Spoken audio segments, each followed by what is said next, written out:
October 24, 1929, Black Thursday. In 6 hours, Americans lost $14 billion, more than the entire Canadian economy was worth.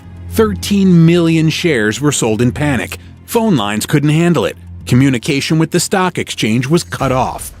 But few people know that this crash began with the decision of just one man, a man whom newspapers called Sunshine Charlie. America's most popular banker. This was Charles Mitchell. He was the one who triggered what we now call the Great Depression. 7 months earlier, Charles Mitchell uttered a phrase that was supposed to save the American economy. Instead, it set in motion the mechanism of the most terrible crash in human history. The Great Depression lasted 10 years and changed the lives of an entire generation of Americans. 25 million people lost their jobs, every fourth person. 5,000 banks closed forever, taking with them the savings of millions of families. 2 million Americans were homeless. Families lived in cardboard boxes in tent cities that were bitterly called Hoovervilles. Suicides increased by 30%. In a country that just yesterday considered itself the richest in the world, people stood in lines for free bread. But how did it all begin? In the 1920s, America was experiencing an unprecedented boom. The Roaring Twenties, Ford cars, radios in every home, jazz clubs, rising skyscrapers. It seemed that prosperity would last forever. And it was then that a man stepped onto the scene who would turn the dream of wealth into a nightmare for millions. Charles Edwin Mitchell was born in 1877 to a farmer's family in Massachusetts.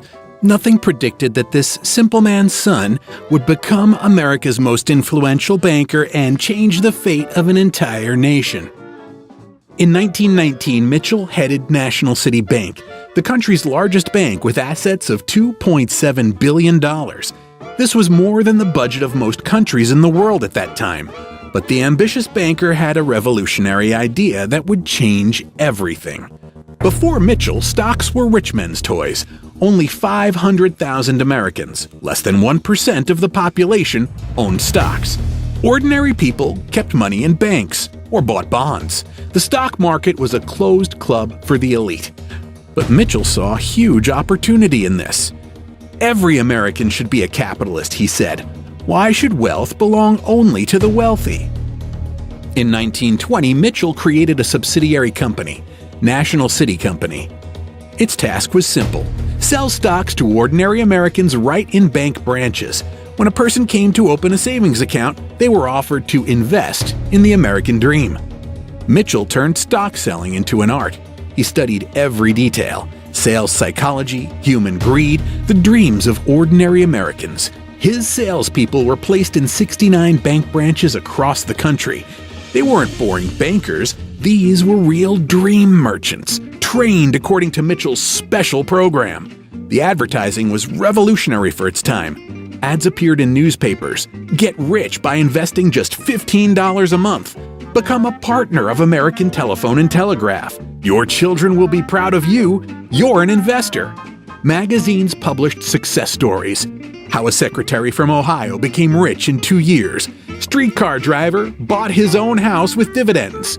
Salespeople used clever tricks. They told clients, "Mr. Johnson, you don't want to work for someone else your whole life, do you?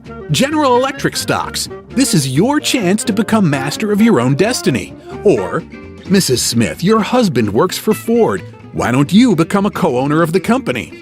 National City Company offices were decorated with posters showing happy families against the backdrop of big houses. Thanks to stocks, we bought our dream home. Happy faces, expensive cars, smiling children, everything screamed, this could be your life. But the real genius was in the credit scheme. Stocks could be bought on margin. Put down only 10% of your own money, borrow the rest from the bank. Imagine, you have $100, you buy $1,000 worth of stocks. If they grow by 20%, you earn $200, double your money. Salespeople demonstrated this with simple examples. Look, Mr. Brown bought Radio Corporation stocks for $500, investing only $50. In 6 months, they grew by $150. His profit?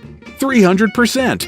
and your money in the bank would have brought only $15. The result exceeded all expectations.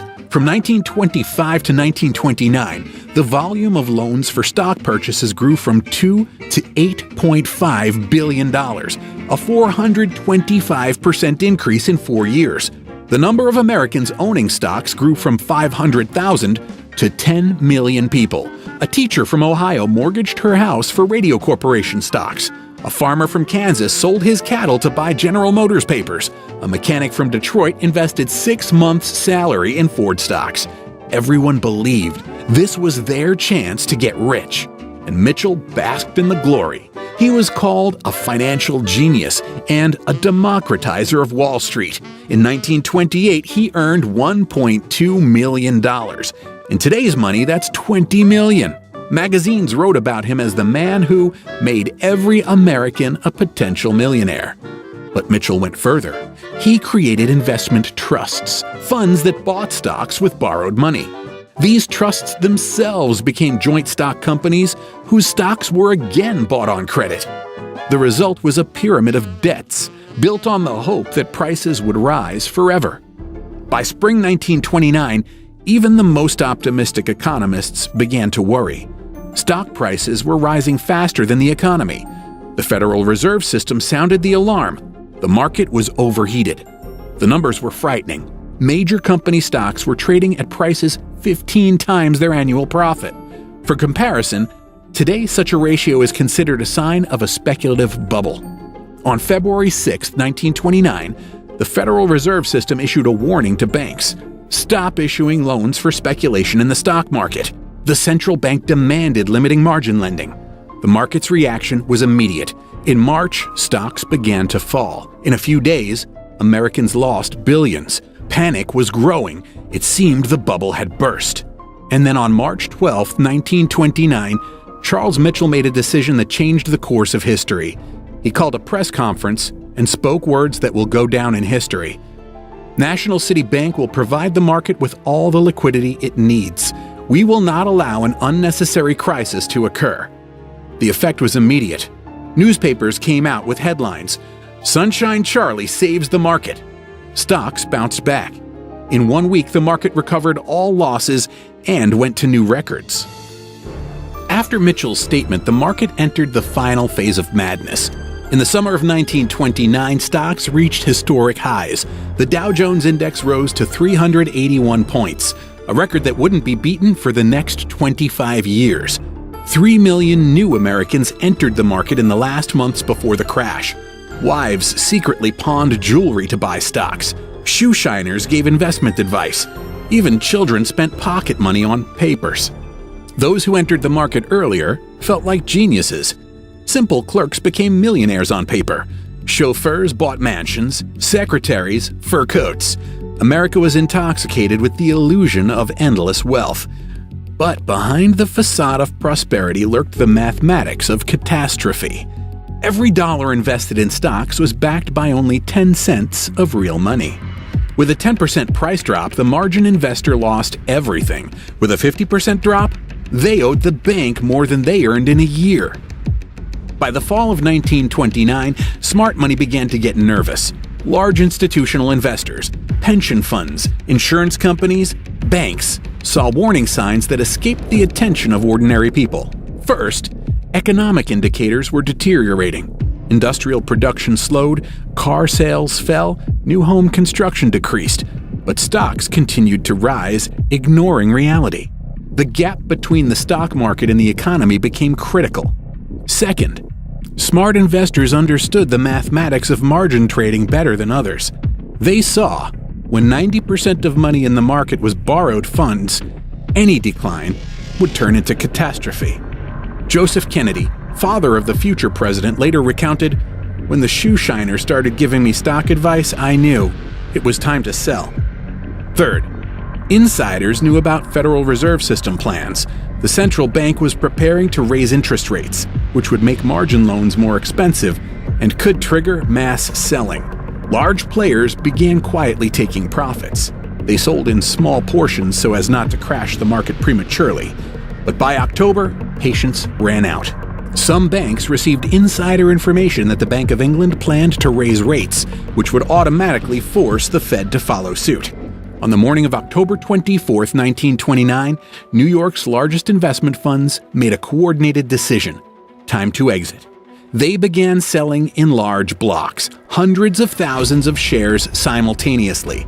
Prices crawled down, first slowly, then in an avalanche. By noon, panic began. In one day, they sold a record 13 million shares, 5 times more than usual. Brokers couldn't process orders. The telephone system couldn't handle the load. The domino effect that Mitchell had unwittingly created with his system was launched. First domino, falling prices forced banks to demand additional contributions from margin investors. Second domino, people had no money for additional payments. They were forced to sell stocks, which further crashed prices. Third domino, falling prices made stocks unsuitable as collateral for new loans. Banks stopped lending, which deprived the market of liquidity.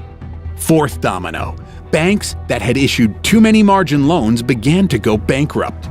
The first to fall were those who followed Mitchell's example. October 29th, Black Tuesday, the final crash. In one day, Americans lost $14 billion, more than the U.S. spent on the entire World War I. Behind the dry numbers hid human tragedies. Edward Hopkins, a mechanic from Detroit, bought Ford stocks for $5,000. His life savings. By November, they were worth $200, and the bank demanded an additional $3,000. Hopkins hanged himself in his garage. Mary Coalfield, a teacher from Ohio, mortgaged her parents' house to buy Radio Corporation stocks. After the crash, the bank repossessed the house. A family of 3 generations found themselves on the street.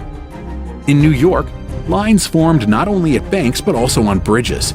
Suicides reached record levels. The Brooklyn Bridge became a symbol of despair. Those who just yesterday considered themselves millionaires ended their lives there. What about Mitchell? In 1933, he was called before Congress. Senator Carter Glass asked, "Do you consider yourself responsible for the ruin of millions of American families?" Mitchell replied, "I wanted to give people the opportunity to get rich. No one forced them to buy stocks." But justice caught up with Sunshine Charlie. In 1933, he was tried for tax evasion of $850,000. He was forced to resign in complete disgrace. The man who was called the market's savior became a symbol of greed and irresponsibility. American society was divided in its attitude towards Mitchell. Newspapers wrote about him differently. The New York Times called him the architect of financial catastrophe and the man who turned the American dream into a nightmare. Ordinary Americans hated him with all their hearts. On the streets of New York, he was booed. One Detroit newspaper wrote, "Charles Mitchell stole more from us than any bank robber in history." A robber takes a bag of money, but Mitchell took the future from an entire generation. But there were also defenders. Many businessmen said, Mitchell didn't force anyone to buy stocks. People themselves chose greed over caution. His former colleagues claimed, Charlie just happened to be in the wrong place at the wrong time. Any banker in his position would have done the same. As for National City Bank, paradoxically, the bank not only survived the crisis, but strengthened. After Mitchell's resignation, the new management shut down all risky operations, focusing on conservative deposits and loans. The bank received government support as too big to fall. Moreover, the collapse of competitors allowed National City to absorb their assets for pennies. By 1935, the bank controlled an even larger market segment than before the crisis. Mitchell himself spent the rest of his life in relative obscurity. After the trial, he moved to Europe, where he worked as a consultant for small banks. Returning to the U.S. in the 1940s, he founded a modest investment company. Sunshine Charlie became an elderly man who was remembered only as a symbol of 1920s greed. Mitchell died in 1955 at the age of 78, never acknowledging his responsibility for the Great Depression. The catastrophe triggered by Mitchell changed the American financial system forever. In 1933, Congress passed the Glass-Steagall Act, separating commercial and investment banks. The goal was simple: never again allow bankers to gamble with depositors' money. The Securities and Exchange Commission was created to oversee the market. Bank deposit insurance was established. Strict requirements for margin trading were introduced. America swore this would never happen again. But the government also took more radical measures. In April 1933, President Roosevelt signed an executive order that shook the foundations of the American economy. Private individuals were prohibited from owning gold.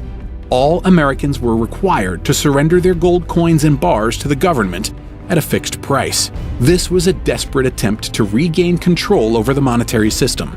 As long as people could demand gold for dollars, the government couldn't print money to fight the Depression. Gold confiscation allowed increasing the money supply and reducing deflation.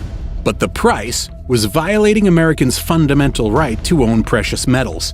In a month, Americans surrendered more than 3,600 tons of gold, more than the current reserves of Russia and China combined. And a year later, the government raised the official price of gold from $20 to $35 per ounce, earning billions of dollars on the confiscated metal. The scars of the Great Depression remained for generations. The American economy recovered for 10 years. Millions of people forever lost faith in the stock market. An entire generation preferred to keep money under the mattress rather than in trust banks. Today, almost a century later, history repeats with frightening accuracy. 50 million Americans trade stocks through smartphones. The volume of margin loans has reached a record $900 billion. Apps like Robinhood promise the same thing Mitchell offered: make everyone an investor. Zero commissions. Trade like a pro. Invest your paycheck.